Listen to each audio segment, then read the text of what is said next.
What's up guys, kembali lagi bersama Jaya Wardana di sini.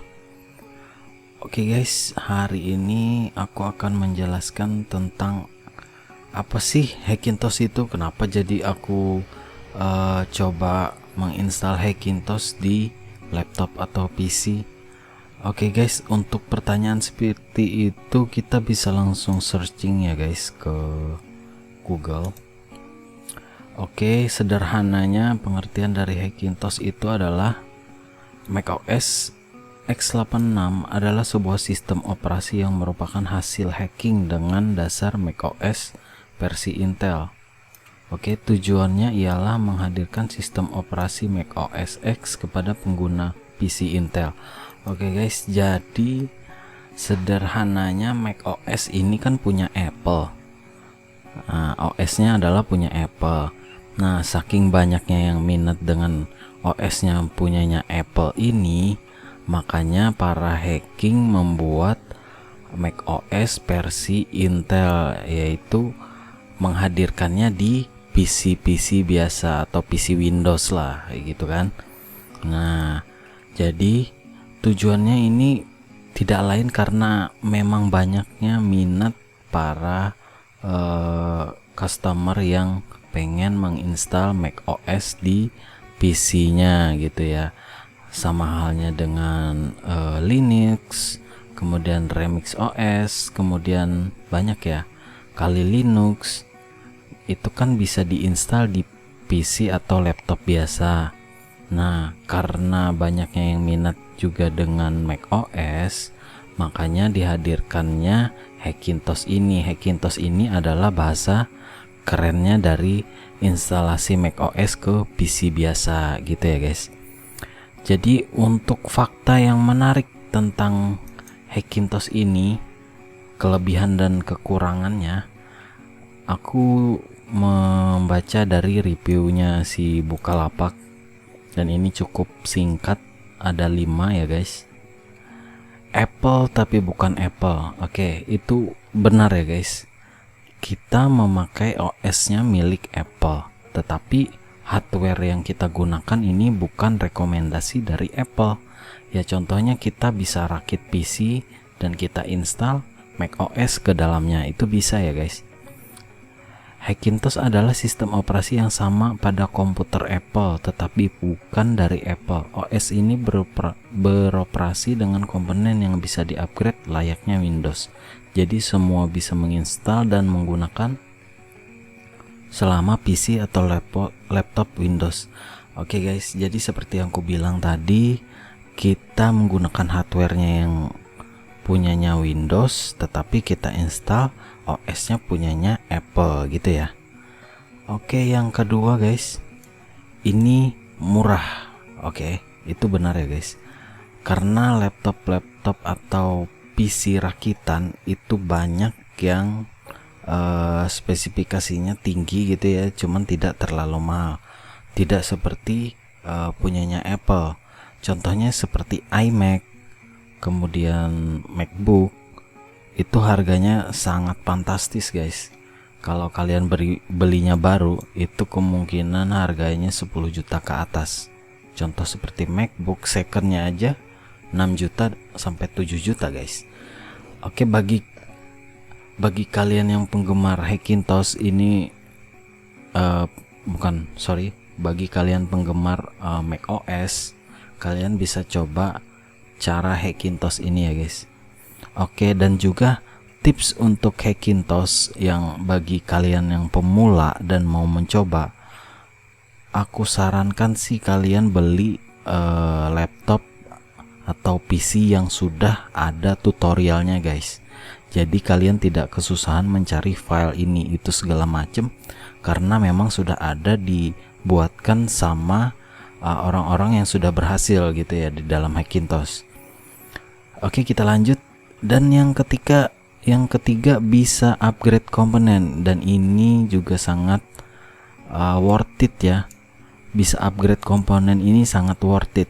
Yang mana kalau kalian sudah lama memakai Intel Core i3, kalian bisa upgrade ke Intel Core i5 bahkan i7, bahkan ke i9, kalian juga bisa naik ke situ ya. Bahkan kalian bisa upgrade RAM, kemudian kalian bisa upgrade SSD.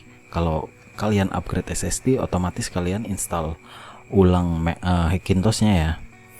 Kemudian yang keempat, sempurna untuk ngegame di ekosistem Apple. Oke, aku notice dulu untuk ngegame di ekosistemnya Apple.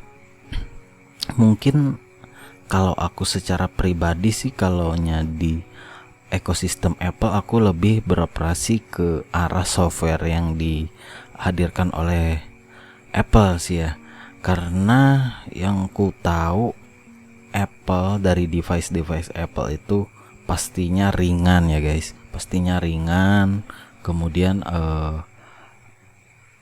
operasi sistem yang dimiliki Apple juga nggak ribet gitu ya, lebih mudah. Dan untuk ngegame ya, aku coba beberapa game seperti PUBG Lite itu belum tersedia untuk macOS ya. Nah, kecuali untuk PUBG yang PC benar-benar yang melalui Steam, aplikasi Steam itu bisa saja sih ya. Dan itu juga Steam kalau kalian punya internet yang memadai, kemudian kalian punya uang ya, kalian bisa sih ya yang untuk main game yang sekelas game-game berat. Kemudian yang kelima, tidak sesimpel komputer Apple sesungguhnya, dan ini sangat benar. Karena kalau kalian baru pemula, untuk menginstal Hackintosh ini banyak sekali tantangannya guys. Dari kalian instalasi bootloadernya nanti nggak bisa masuk segala macam. Untuk proses penginstalan Hackintosh ini butuh waktu dan juga kesabaran ya guys, karena tidak segampang kalian menginstal Windows. Oke, dinotis dulu ya guys. Tidak semudah menginstal Windows di PC. Oke, itu banyak sekali tantangannya, dan aku sendiri merasa tertantang. Pertama aku merasa tertantang, loh kenapa aku nggak bisa install. Waktu aku pertama-tama Hackintosh, aku juga penasaran gitu loh. MacBook sekarang berapa sih guys? Nggak ada yang murah gitu kan. Nah, terus aku baca-baca artikel dan aku juga coba di laptop aku. Ya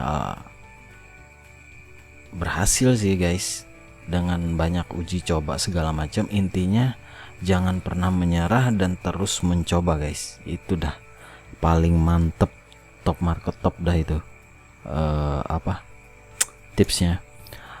Oke guys, untuk penjelasan tentang Hackintosh itu seperti itu ya guys. Untuk jenis apa saja Hackintosh itu macOS itu banyak ya guys, dari Catalina, kemudian Mojave, kemudian High Sierra, El Capitan, kemudian banyak lagi ya guys. Kalau aku sebutin satu-satu sih kalian bisa baca artikel-artikel yang ada di macOS kalau kalian ingin mendalami. Jadi untuk penjelasannya seperti itu guys, untuk apa itu Hackintosh. Dan yang selanjutnya adalah bagaimana sih menginstal Hackintosh itu. Oke, untuk menginstal Hackintosh itu guys, ada beberapa macam hackers gitu ya yang berhasil menemukan bootloader. Oke, yang berhasil menghasilkan bootloader. Contohnya seperti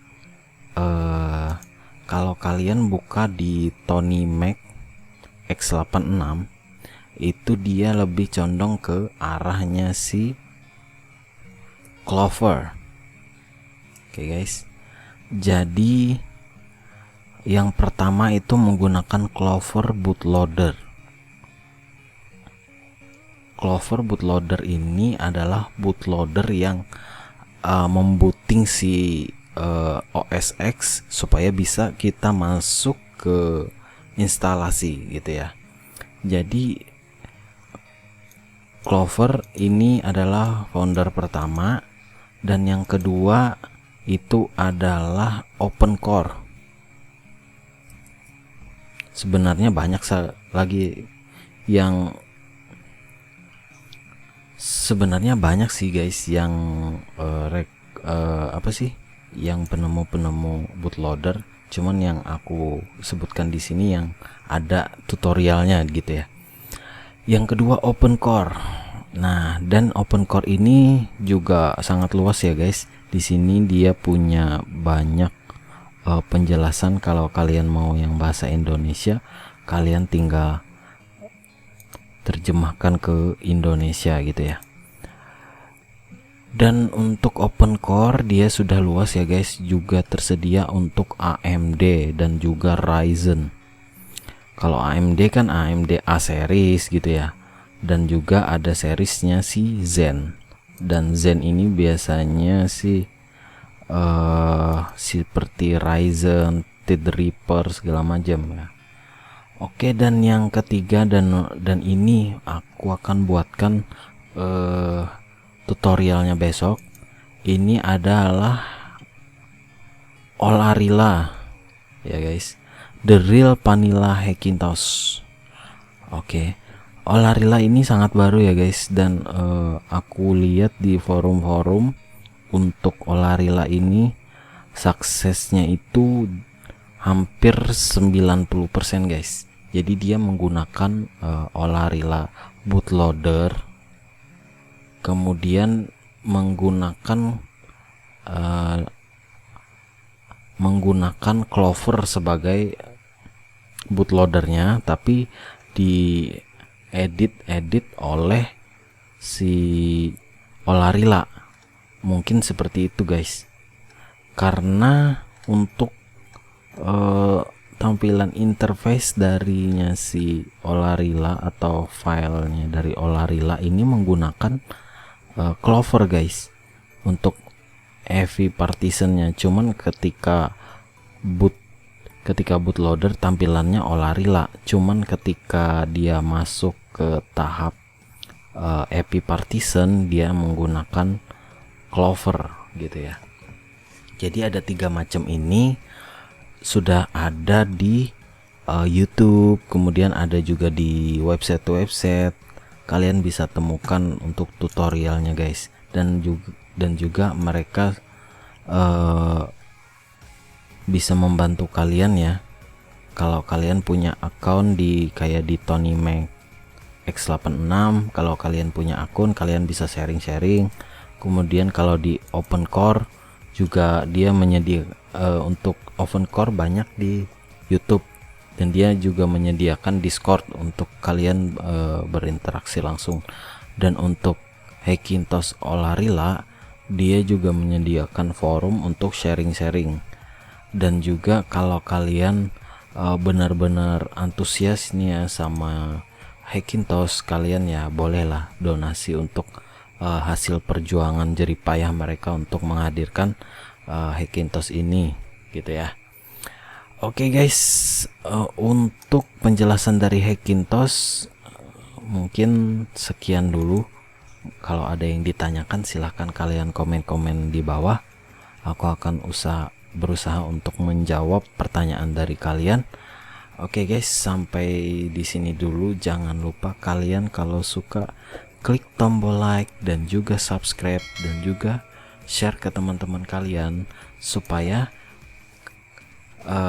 kalian bisa mensupport para inspirator kalian, dan juga kalian bisa membuat inspirasi lebih produktif ya guys untuk di rumah. Apalagi di belakangan ini kita wajib untuk di rumah gitu ya. Aku males untuk membahas ini semua, tapi ya ini bisa menemani hari-hari di rumah kalian guys, dengan menyibukkan diri, dengan menambah wawasan segala macam ya. Oke guys, aku Jayawardana pamit undur diri. Sampai jumpa di next video. Bye bye.